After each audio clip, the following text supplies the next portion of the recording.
चलो अब chapter number 7 में हम लोग अगला प्रश्न देखना पढ़ेंगे, अगले टॉपिक का अध्ययन करेंगे, रासायनिक संचरण। देखना ध्यान से, जो वनस्पतियाँ होती हैं उनमें समन्वय के लिए कोई तंत्र नहीं पाया जाता है। जैसे मनुष्य के अंदर तंत्रिका तंत्र पाया जाता था समन्वय की प्रक्रिया के लिए, लेकिन वनस्पतियों में समन्वय की प्रक्रिया के लिए कोई तंत्र नहीं पाया जाता है। इसलिए वनस्पतियों में संचरण की प्रक्रिया रासायनिक उत्सेचकों अंतरास्रावों के द्वारा होती है। तो ये चीज़ देखना ध्यान से, विद्युत संचरण की सीमाओं को दूर करने के लिए, मतलब विद्युत संचरण जहाँ जहाँ पर नहीं हो पाता था उनकी सीमाओं को दूर करने के लिए रासायनिक संचरण का उपयोग किया जाता है। और रासायनिक संचरण की सहायता से वनस्पतियों में समन्वय होता है। अब वनस्पतियों में समन्वय क्या है उसको आप लोग ध्यान से देखना। पौधों में समन्वय दो तरीके से होता है, जिसे पौधों की गति भी कहते हैं। ध्यान देना, जो पौधों में वनस्पतियों में समन्वय की प्रक्रिया होती है, एक प्रकार से पौधों की गति कह सकते हैं। अब पौधों की गति का मतलब ऐसा मत समझना पौधे एक स्थान पर ही उगते हैं, वो स्थानांतरण उसमें नहीं होता है, लेकिन वो वृद्धि और विकास करते हैं। जैसे वो छोटे होते हैं, धीरे धीरे बड़े होते चले जाते हैं, मोटे होते जाते हैं और उनके मोटाई में भी वृद्धि होती जाती है। इस तरह से जो वृद्धियां हो रही हैं उसी को गति कहा जाता है। तो पौधों में समन्वय दो तरीके से होता है, जिसे पौधों की गति भी कहते हैं। सबसे पहला कौन सा तरीका है? वृद्धि का गति पर निर्भर ना होना। जो वनस्पतियों में वृद्धि होती है वो गति पर निर्भर नहीं करती है। और दूसरा वृद्धि पर गति निर्भर, मतलब वृद्धि पर गति का निर्भर होना, मतलब एक बार गति पर निर्भर ना होना वृद्धि का, दूसरा वृद्धि का गति पर निर्भर होना। तो पहले वृद्धि का गति पर निर्भर न होना, इसमें क्या क्या है? जो उद्दीपन होता है, उद्दीपन के लिए तत्काल अनुक्रिया करते हैं, मतलब बहुत तेजी से क्रिया करते हैं। और पौधे विद्युत रासायनिक साधन का उपयोग करके सूचनाओं को एक कोशिका से दूसरी कोशिका तक पहुंचाते हैं। जैसे वनस्पति प्राणियों के अंदर क्या था, एक कोशिका से दूसरी कोशिकाओं तक सूचनाओं का आदान प्रदान तंत्रिका कोशिका और तंत्रिका तंत्र की सहायता से होता था। लेकिन ये पौधे रासायनिक संचरण का उपयोग करके जो अंदर उनके अंतरास्राव पाए जाते हैं, उसको रासायनिक साधन भी आप कह सकते हैं, उसकी सहायता से सूचनाओं को एक कोशिका से दूसरी कोशिका तक पहुंचाते हैं। फिर उसके बाद क्या होता है, कोशिकाओं के अंदर उपस्थित पानी की मात्रा को परिवर्तित करके पौधे गति उत्पन्न करते हैं। और गति कैसे उत्पन्न करते हैं? जब कोशिका के अंदर जो पानी की मात्रा होती है उसमें परिवर्तन करते हैं। परिवर्तन का मतलब या तो पानी की मात्रा को बढ़ा देंगे या तो कम कर देंगे। अगर पानी की मात्रा बढ़ेगी तो कोशिका फूल जाएगी, और पानी की मात्रा कम होगी तो कोशिका सिकुड़ जाएगी। तो ये चीज जिससे कोशिका फूल या सिकुड़ जाती है। जैसे छुई मुई का पौधा आप लोग देखे होंगे, जैसे उसके आप पत्ती को टच करें वो तुरंत सिकुड़ जाती है, एकदम गिर जाती है, क्योंकि जैसे आप उसको टच करते हैं तो उसकी कोशिकाओं में जो पानी पाया जाता है वो पानी निकल जाता है, मतलब पानी की मात्रा में कमी हो जाती है तो सिकुड़ जाता है। लेकिन धीरे धीरे धीरे फिर अपने आप थोड़ी देर के बाद अपने आप फैल जाता है, क्योंकि धीरे धीरे कोशिका में पानी भरता है तो धीरे धीरे फूल जाती है, तो पत्ती पुनः अपनी पोजीशन पर आ जाती है। ठीक है, तो जो हम छूते हैं एक प्रकार से अनुक्रिया कर रहे हैं, उद्दीपन ला रहे हैं, तो उद्दीपन के प्रति तत्काल अनुक्रिया किया। सबसे पहले जो विद्युत रासायनिक साधन की सहायता से सूचनाएं एक कोशिका से दूसरी कोशिका तक पहुंची, जब छुए मुए के पौधे को हम टच किए तो उसको पता चला कि हाँ खतरा है, तो तुरंत वो अपने कोशिका के अंदर पानी की मात्रा में कमी किया, तो सिकुड़ गई, पत्ता सिकुड़ गया।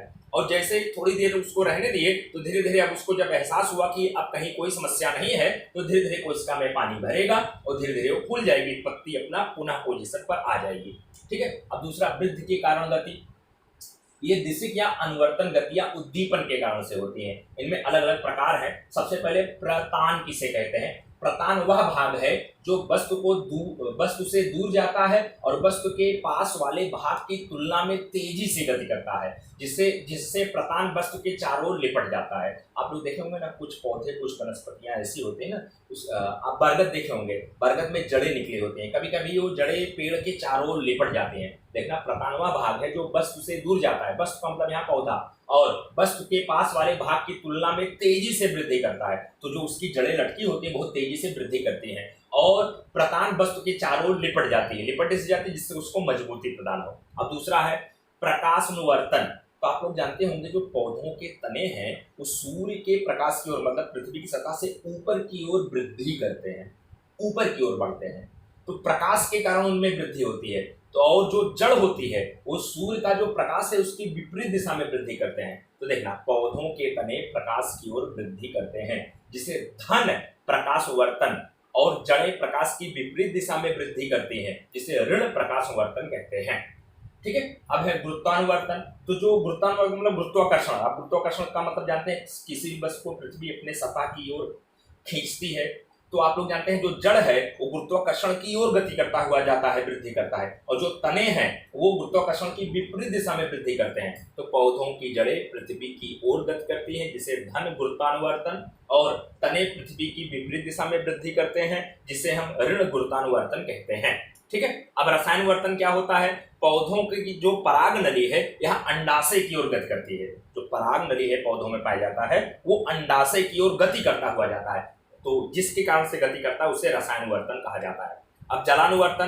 तो जो जलानुवर्तन, जो आप लोग जानते हैं जो पौधों की जड़ें हैं जमीन में नीचे दूर दूर तक पानी की ओर वृद्धि करती हैं, तो उसे धन जलानुवर्तन कहेंगे। और जो तने होते हैं वो पानी की विपरीत दिशा में ऊपर की ओर वृद्धि करते हैं, उसे ऋण जलानुवर्तन कहते हैं। पौधों की जड़ें पानी की ओर गति करती हैं, जिसे हम धन जलानुवर्तन, और तने विपरीत दिशा में गति करते हैं, जिसे हम ऋण जलानुवर्तन कहते हैं। तो जब भी आपके एग्जाम में प्रश्न आए पौधों में समन्वय की क्रिया को बताओ, तो आप लोगों को ये पूरा टॉपिक लिखना है। ठीक है। वनस्पतियां रासायनिक संचरण की सहायता से या पौधे रासायनिक संचरण की सहायता से समन्वय करते हैं, और वनस्पतियों में समन्वय दो तरीके से होता है, वृद्धि का गति पर निर्भर ना होना, वृद्धि का गति पर निर्भर होना।